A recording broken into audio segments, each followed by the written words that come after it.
खुलुमबाय फैगौ आंनिनो थैसाम पार्ट 2आ फैगौ 30 तारिख 3 अक्ट'खालि जोंहा रिलिज जानो थांगासिनो जोंहा मोनसे सिनेमा हलाव रिलिज जागोन बिनिनो जोङो गुवाहाटी सिटी सेन्टार PVR आव आरो सेन्ट्रेल मल सिनेपलिसाव बिदिखायनो आं जोंनि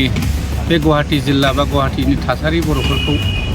जोंनिनोबो आइ आफा बिदा फंबायफोरखौ बै सनखालि 30 आगस्ट बा 30 आगस्ट खालि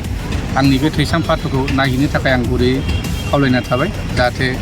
आंनि मुभिखौ नायनायजों लोगोसे जोंखौबो कन्ट्रिबिउसन होनाय लोगोसे जोंनि बर' हारिनि सावथुन मुलुगखौ लाखिनाय आरो हारिमुखौ लाखिनो थाखाय आं बयखौबो गुरै खावलायहरनाय थाबाय। बे सिनेमानि गेजेरजों बेनो जेनेबा जोंनि सावथुन मुलुगाव जिथु जों सिगांनिफ्रायनो बानायबाय आरो जोंनि स्ट'रि बे मोनसे फेमिलि ड्रामा बिदा फंबायनि अनलायनाय न'खराव बोरै सोलिनांगौ समाजाव बोरै सोलिनांगौ आरो गावनि गथ' गथायफोरखौ समाजाव बोरै लाखिनांगौ गावनि गथ' गथायखौ बिमा बिफाया माबायदि नायनांगौ बेफोरनि थाखाय जोङो नैबेयाव मेसेज होनाय दं जाहाथे जोंनि गासैबो दा आंनिनो फंबाय बिनानावफोर जेनेबा मिथिं दावथिङाव जोंहा बिमा बिफाखौ नागारनानै जोंनि फंबाय बिनानावमोना फुजा मेलाफ्राव गोदोनानै थाहैयो बैफोरखौ जोङो बेफोरखौ देखायदों जाहाथे गथ'फोरखौ नायनायाव निस्सय बिमा बिफानिथ' माने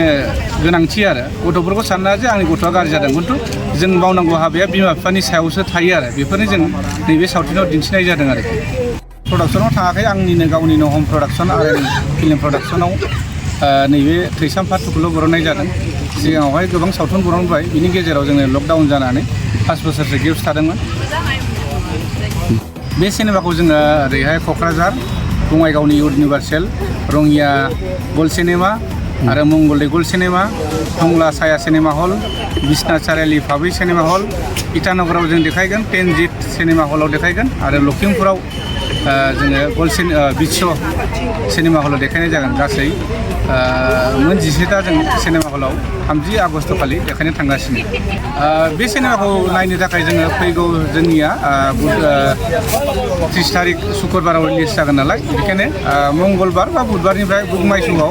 अनलाइन टिकेट मोननाय जागोन आरो